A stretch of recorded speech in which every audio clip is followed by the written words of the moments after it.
حضور دل ہند صحابہ اکھیاں میں دل تو صدقے اکھی تو صدقے میں سین ہے شاد گھر۔ اسلام میں اول ہیں علی ہوں کہ ابو بکر،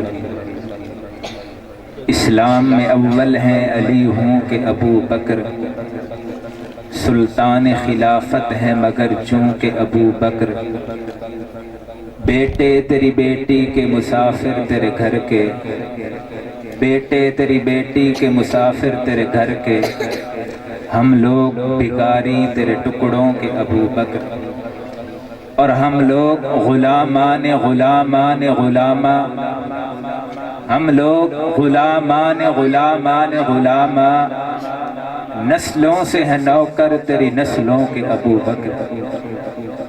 عزیزان ذی وقار، محترم مکرم محتشم سامعین، زعماء ملت، بزرگان علاقہ، نوجوان ساتھی اور بچوں، آج کی یہ پروقار تقریب عظمت قرآن کے حوالے سے منعقد ہے، اور اس تقریب میں اگر اس شخصیت کا تذکرہ نہ کروں کہ جس نے قرآن کریم کو جمع کیا، اگر میں اس شخصیت کا تذکرہ نہ کروں کہ جس نے قرآن کریم کو بین الدفتین یعنی دو گتوں میں جمع کیا ہے، جس کو حضرت صدیق اکبر کہتے ہیں، اگر میں اس عظمت قرآن کانفرنس میں اس کا ذکر نہ کروں تو یہ انصاف نہ ہوگا۔ حضرت صدیق اکبر رضی اللہ تعالی عنہ وہ شخصیت ہے کہ جن کے اس امت پر بے شمار احسانات ہیں، اتنے احسانات کہ میرے پیغمبر نے فرمایا کہ دنیا پر میں نے تمام صحابہ کے احسانات کا بدلہ دے دیا، لیکن صدیق وہ شخصیت ہے کہ جس کے احسانات کا بدلہ کل قیامت والے دن خود اللہ رب العزت دیں گے۔ یہ ان کے احسانات تو حضور علیہ السلام کی زندگی میں تھے کہ جن احسانات کا تذکرہ کرتے ہوئے میرے پیغمبر نے یہ ارشاد فرمایا، لیکن حضور علیہ السلام کی جب وفات ہوتی ہے، ان کی وفات کے بعد حضرت صدیق اکبر کے 4 بڑے احسانات اس امت پر ہیں۔ اتنے بڑے احسانات ہیں، اگر پوری امت ان احسانات کا بدلہ دینا چاہے پھر بھی بدلہ نہیں دے سکتی۔ بڑے بڑے احسان ہیں۔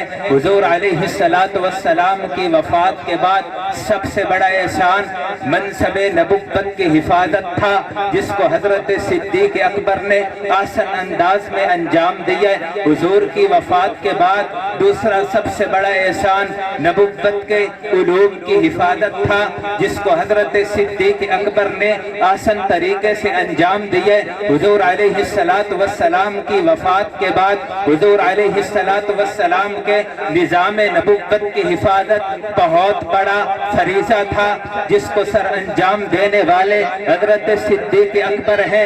اگر منصب نبوت کی حفاظت کی بات کی جائے، حضرت صدیق اکبر نے کس طرح انجام دیا ہے۔ حضور علیہ السلام کی وفات کے آخری ایام میں جب مسیلمہ کذاب نے نبوت کا دعویٰ کیا ہے، حضور علیہ السلام کی وفات ہو گئی ہے، حضرت صدیق اکبر نے نبوت کا منصب سنبھالا۔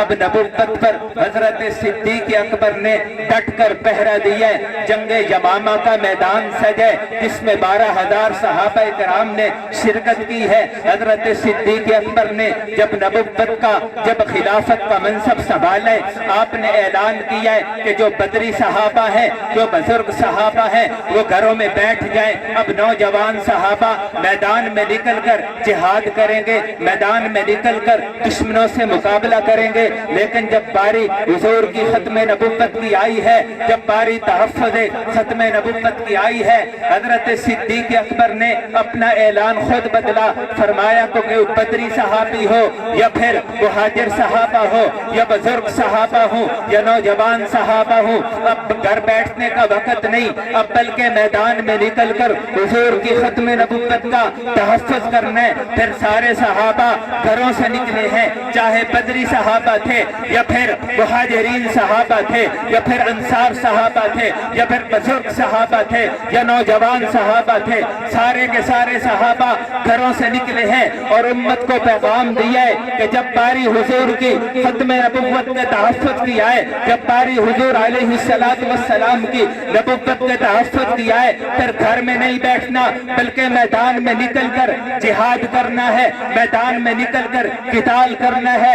ये इतनी बड़ी जंग थी कि जिसमें 1200 सहाबा कराम की तादाद शहीद हुई है। हजरत काजी सुलेमान मंसूर पुरी ने अपनी किताब रहमतुल लिल आलमीन में लिखा है, हुजूर अलैहिस्सलातु वस्सलाम की बेसत से बाद वफात तक हुजूर अलैहिस्सलाम की जिंदगी में जितनी जंगें लड़ी गई हैं, जिनमें ग़ज़वा बदर भी है, जिनमें ग़ज़वा उहद भी है, जिनमें ग़ज़वा खंदक भी है, बड़ी बड़ी जंगें हैं, बड़े बड़े ग़ज़वात हैं, बड़े बड़े सराया हैं। इन तमाम में सहाबा कराम के शहीद होने की तादाद 259 है। लेकिन जब बारी हुजूर की खत्म नबुव्वत की आई है, एक जंग हुई है, जंगे यमामा जिसको कहा जाता है, उस एक जंग में हुजूर की खत्म नबुव्वत के तहफ़्फ़ुज़ के लिए 1200 सहाबा कराम ने अपनी जान का नजराना दे दिया। इन 1200 सहाबा में 70 सहाबा ऐसे थे जो कुरान के हाफिज भी थे, आलिम भी थे, मुफ्ती भी थे, कुर्रा भी थे, बड़े बड़े अकाबिर थे।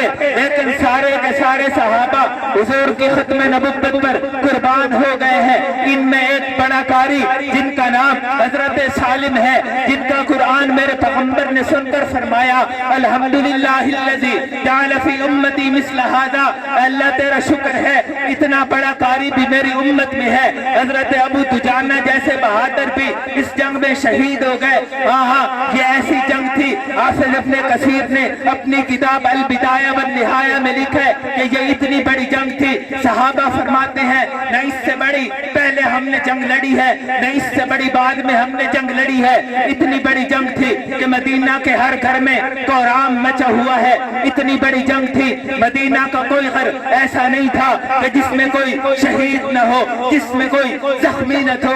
ऐसी बड़ी जंग थी, सहाबा ने अपनी जानों पर खेल कर हुजूर की खत्म नबुव्वत का तहफ़्फ़ुज़ किया और आने वाले लोगों को ये पैगाम दे दिए कि जब बारी हुजूर की खत्म नबुव्वत की आए, जब बारी हुजूर की खत्म नबुव्वत के तहफ़्फ़ुज़ की आए, फिर घर में नहीं बैठना। अगर गोली चलती है कोई परवाह नहीं, हाथ में हथकड़ी आती है कोई परवाह नहीं, पाँव में बेड़ी आती है कोई परवाह नहीं।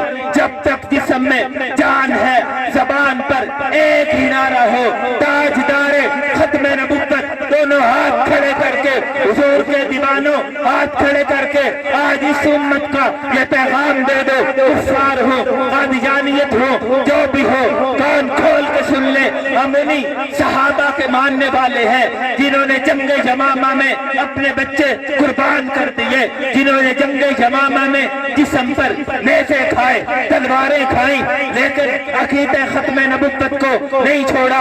फिर हाथ बुलंद करके नारा लगाइए, हाथ बुलंद कीजिए, ताजदारे खत्म नबुव्वत, ताजदारे खत्म नबुव्वत, ताजदारे खत्म नबुव्वत। अखियां मैं दिल तू सदके, अखी तू सदके, मैं सैन है शाद घर तू सदके।